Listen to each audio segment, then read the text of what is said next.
Welcome to Cinemophile, where we bring you the best in independent, documentary, and foreign films, and we talk to the people who made them.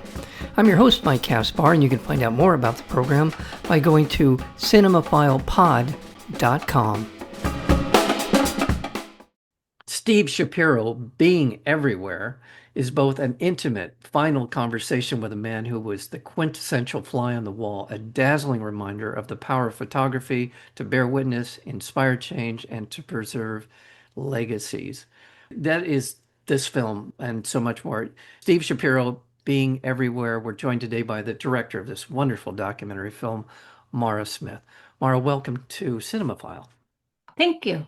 Thank you. You know, watching this film, it reminds me of the spectrum of documentary film work in terms of there are the hard-hitting investigations, there are people living through incredible stories, there are family dramas, there are all kinds of political, and this is a great example of a portrait of someone who we get to experience, and we'll get into how that happens. Just beautifully done. Tell me a little bit about how you got involved in this project. Okay, Mike, is that okay if I call you Oh, Mike? absolutely. That's right. Okay. Steve's my husband, so it was an easy situation.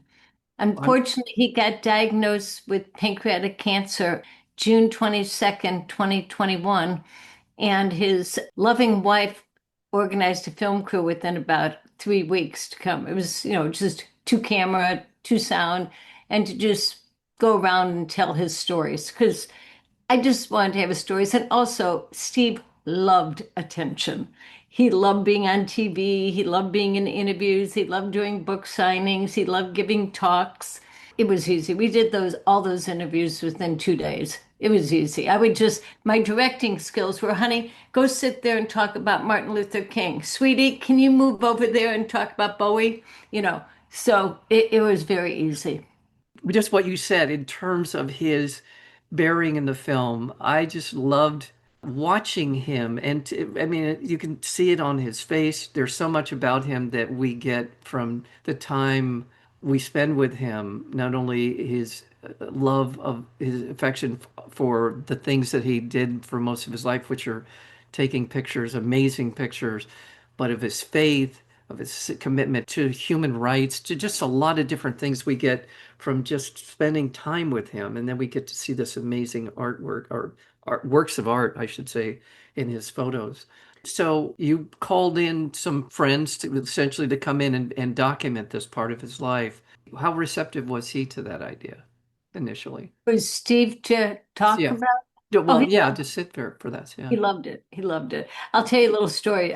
When the fire book Steve did was called The Fire Next Time. It's a James Baldwin film, book, and Steve did the pictures. They reissued it and used all of Steve's civil rights pictures. So we were at a book signing at a really cool bookstore in the LA area, and after the book signing, a gentleman. It was crowded. After the book signing, a gentleman came up to me and he said, "You know what I like best about your husband's talk?" And I did this kind of fakey voice of going, "Oh, no, what?" Like this sweet little devoted wife. And he said, "That you listened to it." And I thought, he's right. What if I had been like, I've heard this before, I always did listen to him, but I was glad that make sure you listen to him. Don't be that person scrolling as your husband's talking. Yeah. Right. Okay, well, that opens to the question of the things that we see in the film. How much of it was a surprise to you or something you didn't know? Or did you already?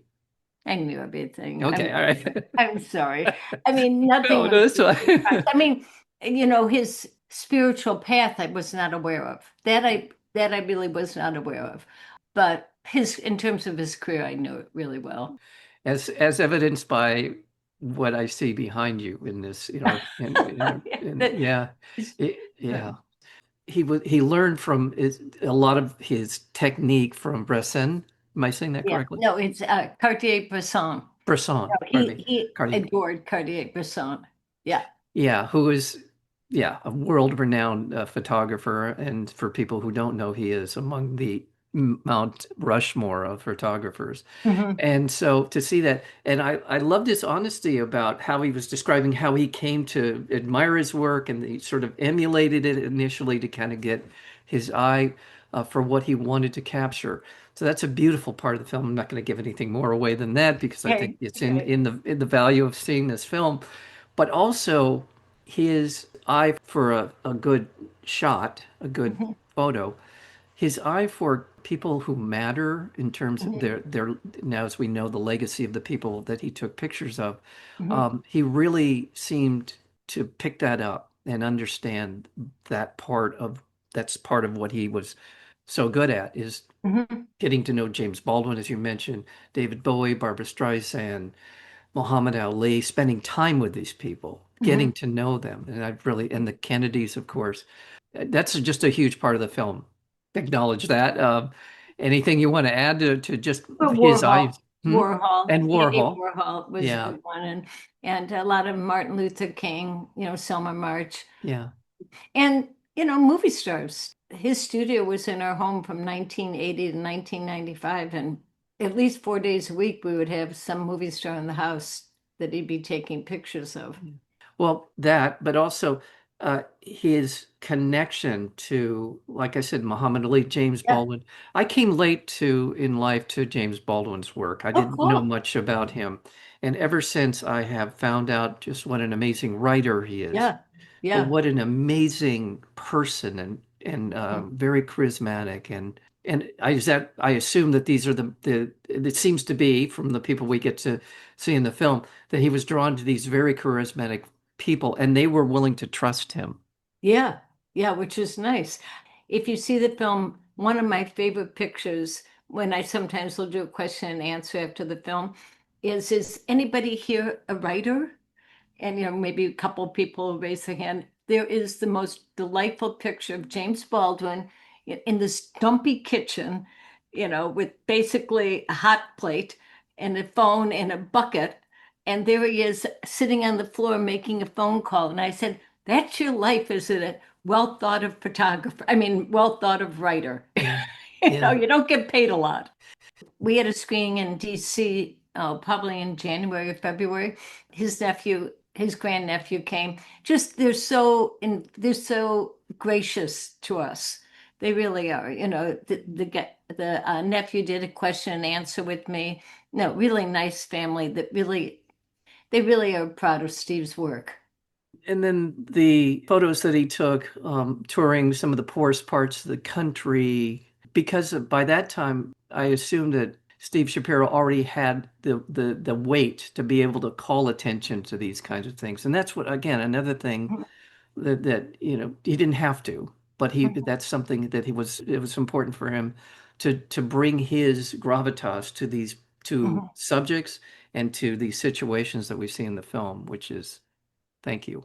Just in ter And thank you for acknowledging Oh that. yeah, but thank you for his, his Mhm. wanting and it was important to him.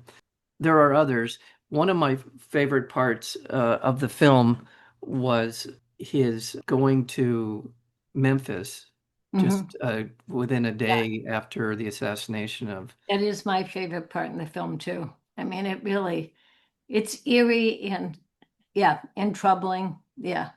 I know people are getting tired of hearing Steve's voice by that time in the film, or they're just, people get a little lull. And then all of a sudden that section comes on, and I know I've gotten them back again. Because that section really is important. Yeah. I Well, found those color pictures probably about 8 years ago. We never had those color slides. And when I found them, Steve was around. I go, "Honey, these are amazing. These color slides of that motel room and that boarding house are amazing." right, and the story he tells is amazing and troubling at the same Mhm. time. The Mhm. fact there were no police presence at Isn't either of that these weird? crime scenes Yeah. the Yeah. day after the Yeah. Hours assassination. after, and not even a whole day Yeah, after, hours later. No, I got chills just as you were talking about that. That's what really fascinates me is nobody was around. that is, Yeah. it's unfathomable that one of the most I agree. significant people in American history was gunned down on the balcony of this hotel. and we know where the shots came from, and there Mhm. was nobody there. Are you No, kidding no, I me? feel like crying as you say, as you describe it. No, I agree. I agree. It's really, yeah. So yeah, that was you're. I mean, you're right. That's a stunning story, but you're right. Those photographs, because one of them's down the hall, and you can kind of see into the room, and you're thinking, what happened in there? Hmm. Hmm. It's yeah, you're absolutely right. Just gosh, I just want to quickly remind our audience that we're speaking with Maura Smith. She is the director of this incredible documentary film. It really is amazing. It's an amazing on so many different levels called Steve Shapiro Being Everywhere. And when you think about documentaries that focus as sort of a portrait of one particular person, an artist, a politician, whoever it might be, there's a certain, if you get it right, which you did, Maura, in this Thank you, film, Meg. where it's just an easy watch. It's like all of a sudden it's over. Well, wait a minute. Thank You're you. watching it That's because you. yeah, that is truly for me one of the ways in which I gauge like, okay, wow, it's already over. There's where there's got to be more. Oh, thanks. Because Thank you. and spending time with him, spending time him sitting on the couch for a good part we see in different places, but and his voice and that story about the eye, which is kind of Hmm. telling as to how Hmm. dedicated he was Hmm. to his craft that we Hmm. won't go into that, but there's a story about one of his eyes in the film. And also on the set of with Brando and The Godfather, Streisand, the different people, and he brings out in every photo, he brings out an essence. Maybe it's not the entirety of them, but of the person he's photographing, but it's certainly something that gives you sort of a time and place at least, and then much more often, especially with Streisand, it was really taken which we see right away in the film, the very among the first images that we see, and how she kind of leaned into something that I know in that era would have been,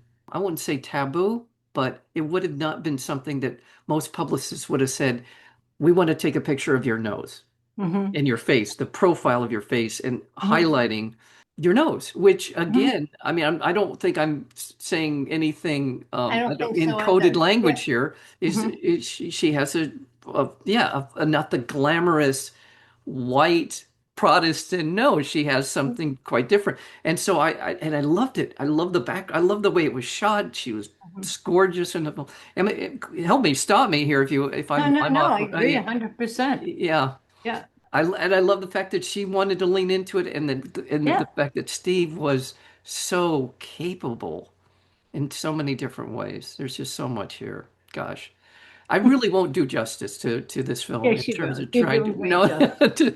um, getting to know Bobby Kennedy in the film a Mhm. little bit, his family, the dynamics in his family, and Bowie. I was a huge Bowie fan. Good. Yeah, I absolutely when Ziggy Stardust came out, almost changed my life. I loved that album so much. Who Yeah. is this person? What are they about? Followed him throughout his career. So again, getting to know him a little bit, the Warhol, the Velvet Underground, that whole scene. Yeah, and the other thing about his style, your husband's style, is that it was so clean. There was hardly anything that he you knew exactly what he wanted you to look at when he Hmm. in his photos. I don't know if, I just there was something about the clarity of his Hmm. photographs. Hmm. Again, am I help me here? Is that something? You know, a lot of photographers, you know, I'm more of a movie person. I know directors better than I know photographers. Some of the very famous photographers have their style. You can tell by the way, oh, that's so and so, you know, oh, that's Avedon, that's Irving Penn. You know, you can tell right away. Steve's style was really like your style. And I found that really delightful that he did not come to a photo shoot knowing he was going to do that look. He would do your look. And I think that really shows in his work that it's every style was according to who he was photographing. Yes. I really like that. I really do. I think that's really tender.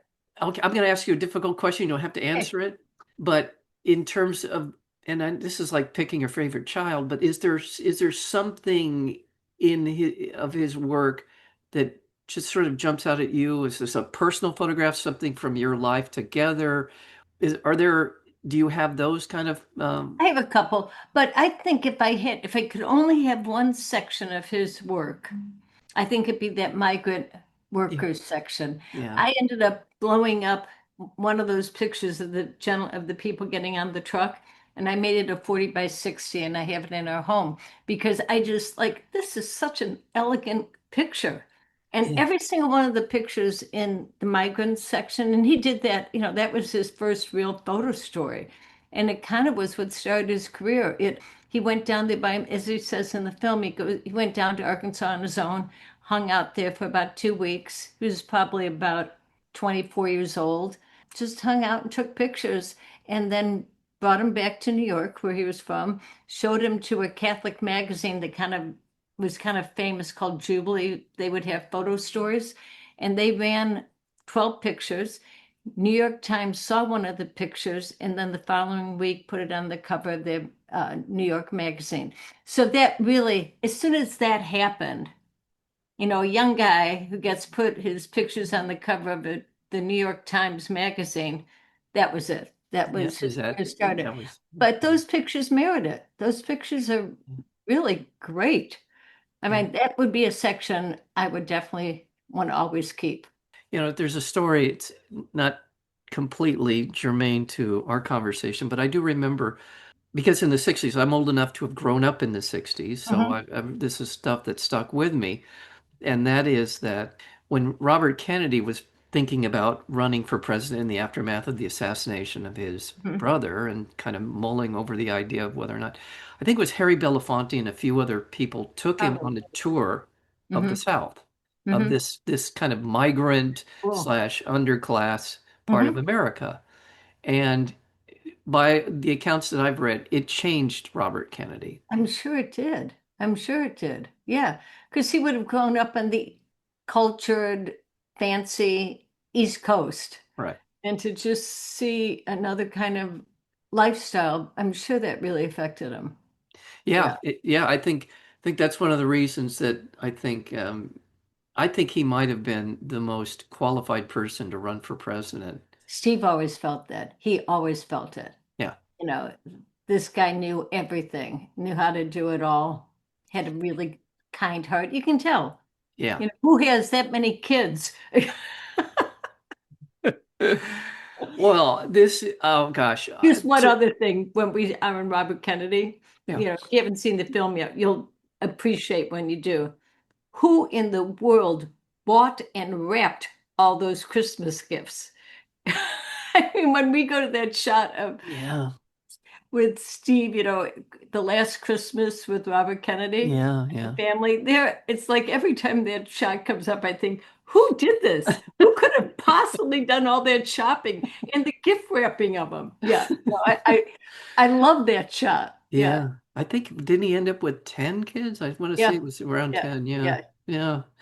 Well, again, the film is coming out, I believe I should know this, is coming out on 24, 28th, the 28. 28th, on all the different, like on Amazon and Apple, YouTube, there's some others. But anyway, it's coming on most of the streaming services um, On April on the 28th. 28th.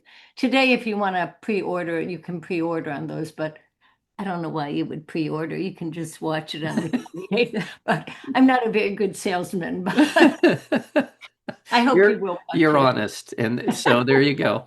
No, I cannot recommend this highly enough because it's a great watch, and it's great to get to know Steve Shapiro because he was genuine, as I said, a man of faith, deeply held faith. Just to hear him talk about his life, God, thank you for capturing this, and it just in his work Thank you. it will stand the test of time for certain and set a standard for photographers for forever and inspire people to become That's the photographers. point. Yeah, that's Yeah, the point. yeah, As you said, go out there and take pictures that mean something to you and yeah. change the world. Well, it's been an absolute pleasure getting to know you a little bit, Mara Smith. Thank you, Thank Mike. you. Thank you so much. Again, the film is called Steve Shapiro Being Everywhere, and that is a good apt description. It's a great documentary film. Check it out. Mara Smith, the director. Thank you so much for being Yeah. here on Cinemaphile. Appreciate it.